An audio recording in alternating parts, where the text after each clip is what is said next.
What's up, everybody? Welcome back to the channel. We're doing Inside Voices video today. We're not in the field. We're not working hard. We're playing, and we're putting off getting to work, which we will ultimately do in the end. But for right now, we're having a cup of coffee. We're surfing the internet like a lot of us do, coming up on our 10-year club on Reddit. And we've seen a lot of DIY remodels, and we've seen even more since the pandemic. People have been at home, and they've wanted to do these projects. Unfortunately, I've been hired more last year to complete them for others, but of course a lot of people are doing it themselves, and they're feeling really good about it because you can see how the before pictures looked. We had a 70s, 80s, or 90s kind of a basement, or a first floor that was full of walls all out of the middle of the 20th century, and we pulled those all out ourselves, and we've been all over the internet. Maybe you even watched my video series on removing load-bearing walls.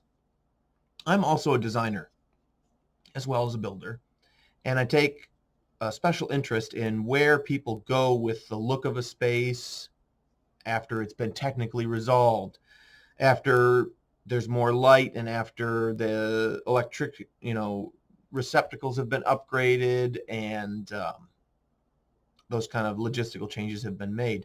What are we going to do in here? And so many people come in with this gray, white, plastic wood motif, and it's killing me. It's killing me. I try to be positive and helpful. If you scour the internet and you find my Reddit handle, it won't be hard, but I jump in and try to assist people. But you may see that today I lost it finally. I can't handle the white, gray, plastic wood anymore. I just can't. It's uninspired. It's half-assed. It's lazy. And that's okay and understandable, and I'm going to tell you why. Color is hard. I'm not great at it.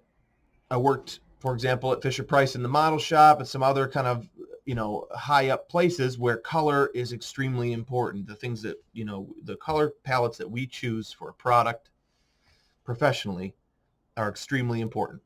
And routinely in a group of designers, you'll have a consensus on everything but where the color should go in what direction.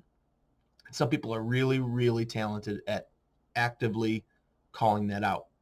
I rely more on instinct and option, and because of that, you have people that can just say Pantone blah, blah, blah, blue, and they know the names of all the Sherwin-Williams, tones that they're talking about. They're highly invested in specifically in color.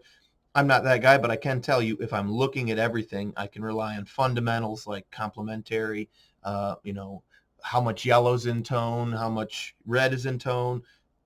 All these things come together in a technical fashion. And it's the same sort of technical thing that you can look and leaf through if you don't have an aptitude. And if you can see color to start with is important, you can still put together a better understanding from a technical standpoint, and you can make better choices. And in the end, the most technical choice improvement you can have is to incorporate somebody who already has the skills. And this is something that we apply all over the place. We're not going to go out and learn something new necessarily. We'll get somebody that's their wheelhouse, and we'll work together. We'll bounce an idea off of them.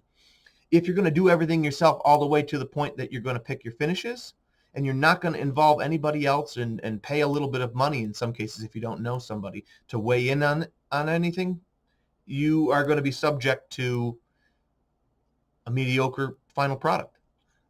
Why is it mediocre? It's just grayscale.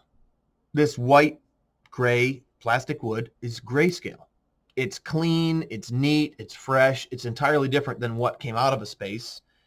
And while those things are true, is it the best way to realize cleanness, the best way to realize newness, the best way to realize brightness, clarity, a feeling of more space and utility? No, it's on the way. You've gone in that direction, undoubtedly. You're headed there, but you've left so much on the table. It's akin to working on any kind of a project, and as you get, you're taking photos right along, and as you get close to the end, you've got some photos from that point, and it's really coming together. And then you got some photos of it actually finished. If you're like me, or you at least seen this phenomena, there's the glamour shots. You put it in a light box, or you put it in its final form. It's under its final sort of light. It's seen in its habitat, and it is complete. And then you look back at those second to most recent series of photographs that you took, and the thing looks so, it's light years in the past. I mean, look at this. We hadn't done this yet, that. Oh my God, look at how much the light changes. The whole situation, it looks so much better. Again, in its home, in the end, it's that je ne sais quoi. It's that X factor. It's that missing piece. It's how do you quantify how much something has grown in that last kind of 1 or 2% of the whole thing? That's what's left on the table when you don't pick color. Even if you're going to pick gray, even if you're going to pick that flooring, even if you're going to pick these things, you're creating an intensely blank canvas that is meant to be offset by strong decorating choices, by seasonal choices with your textiles, your rugs, your art, your furniture, the woodwork of the furniture that you place in there, the style of all of that, and then the colors that are splashed out, and the little, around the holidays, a lot of us like red, and around, in the springtime, we're looking for that Easter sort of palette. I don't necessarily mean pastel, but those spring colors. And then we've got summer light coming, and fall has got obviously an autumn palette that a lot of us understand. And you don't necessarily have to do this in your house. You may keep everything the same year round. But the point is,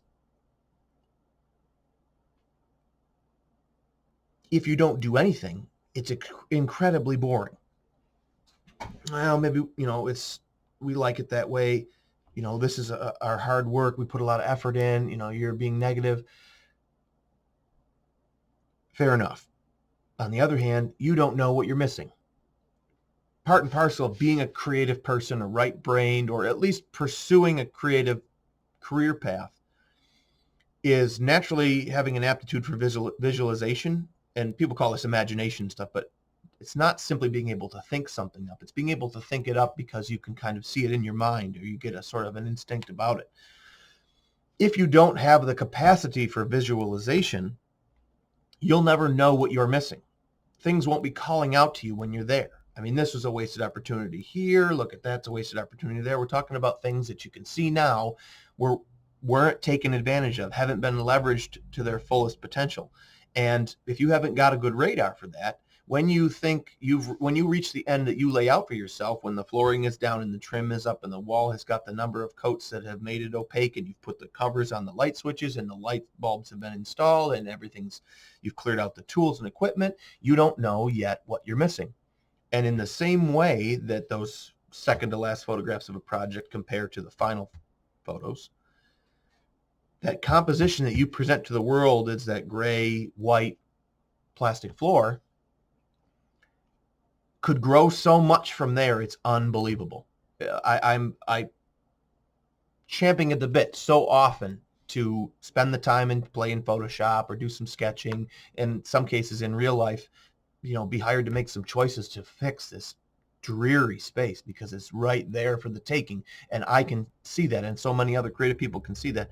And despite that, people are very proud and should be of what they've been able to do, and they take it personally or offensively that anyone else would need to be involved, or that they weren't able to reach the highest height. And those very same people a lot of times are sports people, fitness people, numbers people, logistics people, and otherwise. What's so frustrating to me is in their life, they're relatively empirical, objective people.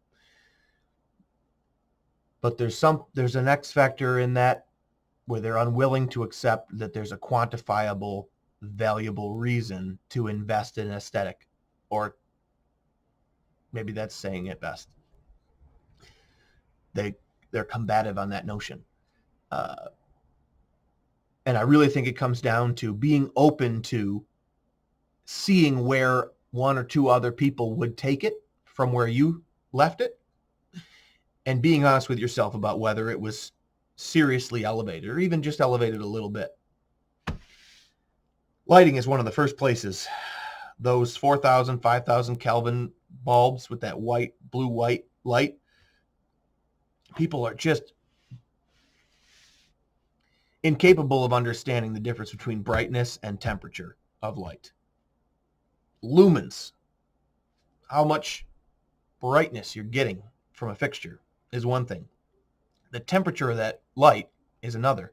You certainly can't get the kind of lumens from a 2 or 3,000 Kelvin fixture, that real yellow orange light that you can get from that blue white light, but you certainly can get plenty of lumens for any living space or workspace from that 3,000 3,500 Kelvin sort of range. Just a tiny bit warm white light. And if it's a sconce or in the living room or a lamp and some chill places, you can back it off to 2,500, 3,000. And if it's a workspace or a laundry room, what have you, you may do 4,000 at the top. Anything outside of those is just, especially as you go higher, is just horribly sterile, and it's akin to what everyone understands about fluorescent light. It paints people, their skin tone, in the worst possible way. It just ruins the space. So I could change so much, and a lot of professionals can change so much with their lighting choices. And on top of that, settle on a wood finish. Settle on a white. Go to the paint store and truly look through what you have available in terms of white. That titanium bright white is pre-prime white. It's unfinished primer white. I don't care if it's a high quality enamel hybrid white gloss paint that you've used on all of your trim in your home. If you don't live in a house that's heavily styled with bright white trim throughout, don't add any. If you don't live in a house that's a brand new McMansion cookie cutter house, lean into the style cues that have come along with the home that you purchased from the area that it's from, that have endured. Shag carpet hasn't really endured. Some of those, stack up wooden, end tables and those CRT TVs that were built into cabinets, those things haven't endured. But a lot of that mid-century stuff has definitely endured. The mid-century modern and the modern and all of that can be massaged and played up and really look excellent. People know they want to expose the brick. They know they want to use old wood, but that's not necessarily just an absolute rule of thumb that it looks good wherever you do it. It can look terrible. Using softwood or pallet wood in the wrong application is just bad. Knowing your limits on where to use these things is important. An accent wall done with old lumber, excellent. Not all old lumber is created equal. Plastic floor that's like a silvery wood tone that has fake resaw sort of marks on there, those consecutive curves. They look like you sent something through the table saw. It's really difficult to find naturally occurring lumber that's been sawn and then turned silver, but is still sort of smooth like it would be on the floor. And I know we're not trying to convince people that it's real wood, but we're also not trying to scream up from the bottom of a space that this is absolute plastic trash. And that grayish wood tone just does that because it's not believable. It's not a naturally occurring thing. If you leave wood out and the UV takes the color out of it, the elements raise the grain and make it rough, and it just isn't a finished material for interiors. Easily. It's a high-level thing to bend some of this stuff to your will, because I can find examples of any sort of thing that I may attack here having been elevated to a point where it really is quite an achievement. But as you continue to push the limits of what something can do, you move into more and more highly skilled time. What do I suggest people do to stay safe, reduce their costs, but lean into things that are outside their wheelhouse? Compose your color palette by trying a bunch of different things. Put together colors that you feel work, put together the flooring that you feel works, and make little groups of that stuff and put it around, bring it home, look at it. See what you've got planned for furniture, and involve somebody that has an aptitude for this type of thing, and consider the vintage of the home that you're dealing with. Or if you're, working in an outbuilding or anything like that, making any choices around the homestead scene should be collaborative with what you've already got and leaning into what's working and getting away from what isn't. If you want more light, that's great. I mean, there's a lot of fundamental things that you can do in a variety of ways. And the problem is that the way in which you choose to do something isn't nearly as strong as doing it in another way. If you want cleanness, a sense of whiteness, of brightness, if you like a modern aesthetic and what's currently trendy, you will see that well realized when professionals apply themselves. If you just go to Lowe's or Home Depot and buy the cheapest stuff that cleans up and looks nice and throw it in there, you're just going to look like a builder quality space, a space that they just technically covered completely so that could be sold and the builder can move on. That's what builder quality stuff is. Later, somebody can upgrade their molding, upgrade their sink faucet, upgrade their drawer pulls in the kitchen cabinets. They can do that stuff later. It just has to be complete for the sake of the sale. And people roll right along with the excitement of a new space that they just bought and everything, and they carry that aesthetic right along. And it's like that aesthetic was never really anything. It was just a very technical, barely finished, that's just regurgitated over and over again. It's a real problem for me. It's a real problem. So that's a quick, I hope, rant on the subject. There's probably things that I missed because I did an outline, but if you like and subscribe to the channel, I'll do an increasingly better job of this in the future, I promise you. Now it's time for me to get to work. Thanks for watching. We'll see you.